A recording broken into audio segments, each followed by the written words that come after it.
بسم اللہ الرحمن الرحیم بسم اللہ الرحمن الرحیم الحمدللہ رب العالمین وصلی اللہ علی محمد وآلہ الطاہرین ولعنۃ اللہ علی اعدائهم اجمعین الی قیام یوم الدین۔ منبر امام حسین علیہ السلام ہو یا محراب مسجد، یہ دونوں وہ جگہیں ہیں کہ جہاں سے سب سے زیادہ اہتمام ہونا چاہیے مکتب اہل بیت علیہم السلام کے دفاع کا۔ لہٰذا مجالس امام حسین علیہ السلام کا بھی جو سب سے اہم ہدف ہے وہ ہے دین رسول اللہ صلی اللہ علیہ وسلم کا دفاع۔ اب یہاں پر اس چیز کی جانب ہم توجہ دلائیں کہ اگر کوئی شخص عیسائی سے مسلمان ہو اور پھر وہ پبلک میں آ کر یا قرآن کے بارے میں شک ڈالے یا رسول اللہ صلی اللہ علیہ وسلم کے بارے میں، یا اگر کوئی شخص غیر شیعہ ہو اور شیعہ ہونے کے بعد اگر شیعوں سے ریلیٹڈ موضوعات کو ہمیشہ ایک نیگیٹو انداز سے ڈسکس کرے اور لوگوں کو مشکوک بنائے، تو یہاں پر ذمہ داری ہے مومنین کی کہ ہر ایسے فرد کے بارے میں ڈسکس کیا جائے کہ پہلے یہ کس دین میں تھا اور یا کس مذہب میں تھا۔ اب جب یہ مسلمان ہو گیا ہے عیسائی سے تو یہ بتائے کہ کیوں مسلمان ہوا۔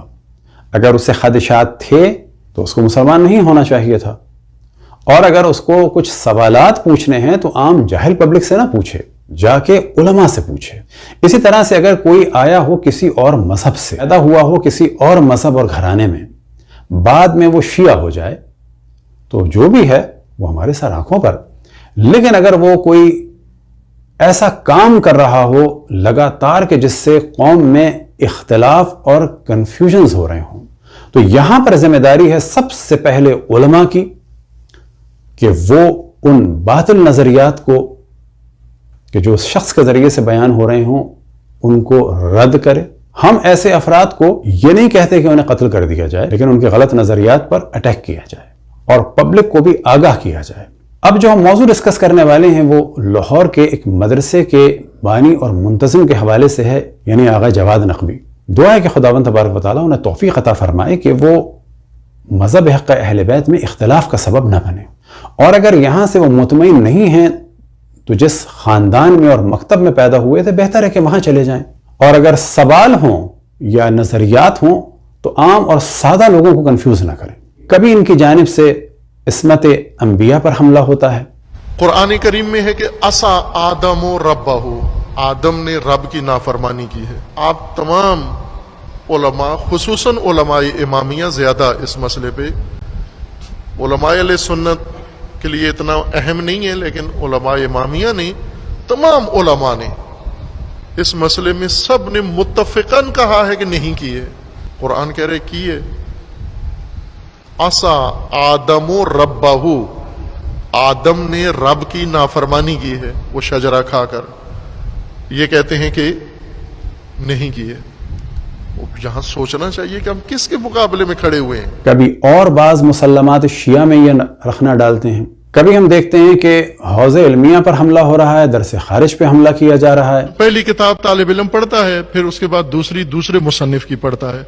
اور دوسرے مصنف نے پہلی کتاب کے سب مطالب کو رد کر دیا، کہا یہ سب باطل ہیں، جو آپ نے پہلے کلاس میں پڑھا ہے یہ سب غلط ہے۔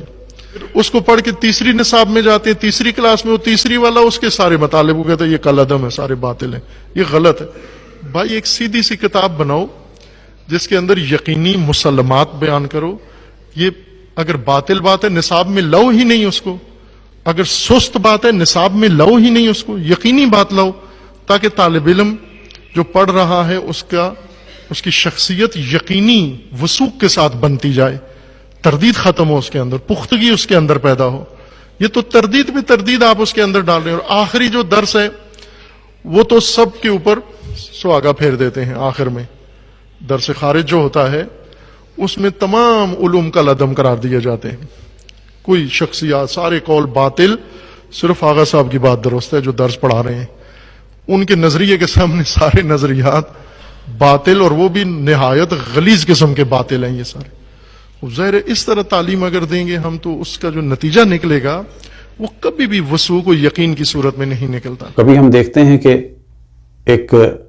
دیوبندی عالم اگر اسرائیل کے بارے میں ڈسکس کر رہے ہیں تو وہ آغا رفسنجانی کو اس میں ملوث کر رہے ہیں کہ یہ وہ پہلے کر چکے ہیں، جبکہ ایسا کبھی نہیں ہوا۔ یہ بات پہلی دفعہ شیرانی صاحب نے نہیں کی، اس سے پہلے ہو چکی ہے، اور شیرانی صاحب سے بڑے رینک کے عالم نے یہ بات کی ہے، اور زیادہ افسوسناک ہے کہ وہ عالم بھی شیعہ عالم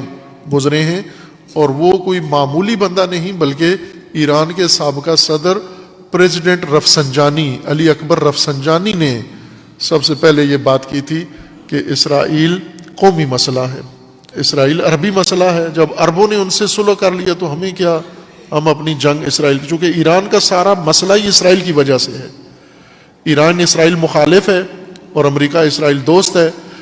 ایران جتنی سزا بھگت رہا ہے سب اسرائیل مخالفت کی وجہ سے ہے۔ اب آپ یہ دیکھیں لب و لہجہ ان کا کیا ہے کہ شیرانی صاحب نے اگر اسرائیل کے فیور میں بات کی تو آپ اس بات کو کنڈیم کریں، آپ کو آغا رفسنجانی کا موضوع لانے کی ضرورت نہیں تھی جبکہ آپ نے ان پر جھوٹ بولا۔ یہ والا کام صرف وہ کر سکتا ہے کہ جو آغا شیرانی کے مذہب یا مکتب میں ہو، کیونکہ اس کا یہ لب و لہجہ ہوگا کہ تم اگر ہمارے ایک دیوبندی عالم کا یہ موضوع بیان کر رہے ہو تو یہ تو پہلے سے جو ہے وہ تمہارے شیعہ کر چکا ہے ایسا، جبکہ انہوں نے ایسا نہیں کیا، یعنی آغا رفسنجانی نے۔ کبھی تو ہم دیکھتے ہیں کہ وہ نظریات میں ایک اختلاف کا سبب بن رہے ہیں، تو کبھی ہم دیکھتے ہیں کہ وہ مرجعیت پہ حملے کا سبب بنے، تو کبھی ہم دیکھتے ہیں کہ ولی فقی کے فتاوی کے مقابل اپنے فتوے بیان کرتے ہیں، جبکہ عالم کی موجودگی میں فتویٰ بیان کرنا عام پبلک کے لیے جائز نہیں ہے، اور نہ دوسرے لوگوں کے لیے غیر عالم چہ جائے کہ اجتہاد بھی ثابت نہ ہو اس کے مسئلے پہ عمل کرنا جائز نہیں ہے۔ پھر یہ کہ جو درس خارج والی باتیں ہیں، بقول آپ کے درس خارج تو بیکار تھا ایران میں، تو آپ نے تو اس کا مطلب ہے درس خارج پڑھا ہی نہیں۔ بس اگر درس خارج دینا تھا تو نجف یا قم میں جاتے، کیونکہ درس خارج کا حق یہ ہوتا ہے کہ 10 15 20 سال پڑھے ہوئے لوگ کہ جو خود درس خارج کے لیول کے ہوں وہ بیٹھ کے بتاتے ہیں کہ کہاں بات میں جھول ہے یا پرابلم ہے۔ چھوٹے چھوٹے بچوں کے سامنے درس خارج نہیں ہوتا۔ اب ہم دیکھ رہے ہیں کچھ عرصے سے، کیونکہ اس وقت ہم ڈسکس کریں گے فقط اسرائیل کے حوالے سے جو ان کے بعض نظریات ہیں، جس سے واضح پتہ چلتا ہے کہ وہ قوم کو مشوش کر رہے ہیں۔ ہر وہ شخص ہمارے علماء اور خطبہ اور ذاکرین اور مجالس کی برکت سے یہ جانتا ہے کہ جنگوں میں کچھ منافقین تھے کہ جو رسول اللہ صلی اللہ علیہ وسلم کے ساتھیوں کو ڈرا رہے تھے۔ ہر مومن یہ جانتا ہے کہ جنگوں میں مسلمانوں کے مورل کو ڈاؤن کرنا یہ گناہ ہے، اور بعض لوگ یہ کرتے تھے۔ ہم یہ دیکھتے ہیں کہ کبھی تو یہ فرماتے ہیں، جبکہ ایران نے ہمیشہ فلسطین کا ساتھ دیا، اپنی اقتصادیات کو داؤ پہ لگا دیا، اپنے ملک کو داؤ پہ لگا دیا، پوری دنیا سے ٹکر لی، لیکن یہ فرماتے ہیں کہ ایک آواز اٹھا کرتی تھی لیکن اب تو وہ بھی نہیں اٹھتی۔ پاکستان میں آپ دیکھیں کوئی آواز اٹھاتا ہے؟ کہیں بھی نہیں اٹھاتا۔ پہلے ایران سے ایک آواز اٹھا کرتی تھی، اب وہاں سے بھی کوئی کھل کے آواز نہیں اٹھتی۔ اب انہوں نے کچھ دن پہلے ایک ایسا کام کیا، ایران میں بھی اس موضوع پر مذمت ہو رہی ہے ایک شخص کے بیان پر، کیونکہ وہ بیان انہوں نے اپنے سیاسی مخالفین کے لیے دیا تھا کہ تم لوگوں نے ملک کے امن کو خطرے میں ڈال دیا ہے۔ ایران کے سابقہ انٹیلیجنس وزیر نے، علی یونسی، جو محمد خاتمی، صدر خاتمی کے زمانے میں ایران کے انٹیلیجنس کے مرکزی کردار تھے، منسٹر رہ چکے ہیں ان کی حکومت میں، انہوں نے 2 دن پہلے یہ کہا ہے کہ اسرائیلی ایجنسی موساد ایران میں اتنا نفوذ کر چکی ہے کہ اب ایٹمی تنصیبات تو خطرے میں ہیں ہی، ایران کا کوئی مسئول بھی اس وقت محفوظ نہیں ہے، ان سب کو اپنی جان کا حفاظت کرنی پڑے گی۔ ابھی اسرائیل اتنا ایرانی سسٹم میں گھس گیا ہے۔ بات پہلے محمود امینی نژاد نے کی تھی، اور اب سابقہ وزیر اطلاعات، وزیر انٹیلیجنس نے کی ہے کہ ایران کے اندر اتنا نفوذ اسرائیل کا ہو چکا ہے، ہر ادارے میں، حساس ترین جگہوں پر، ایٹمی تنصیبات میں، اسلحے کے اوپر اور اداروں کے اندر، اور یہ بہت خوفناک خبر ہے، بہت بڑی وارننگ ہے۔ جو پہلے سے اس کے نمون اشارے مل رہے تھے، ایٹمی جوہری سائنسدانوں کا قتل اور ملکی حساس تنصیبات میں آگ لگنا، جہازوں کو آگ لگنا، کشتیوں کا ڈوب جانا، ناگہان ان کے گوداموں میں آگ بھڑک اٹھنا، یہ سب، اور اسرائیل کا سابقہ جو وزیر اطلاعات ہے، انٹیلیجنس کا وزیر، اس نے اپنے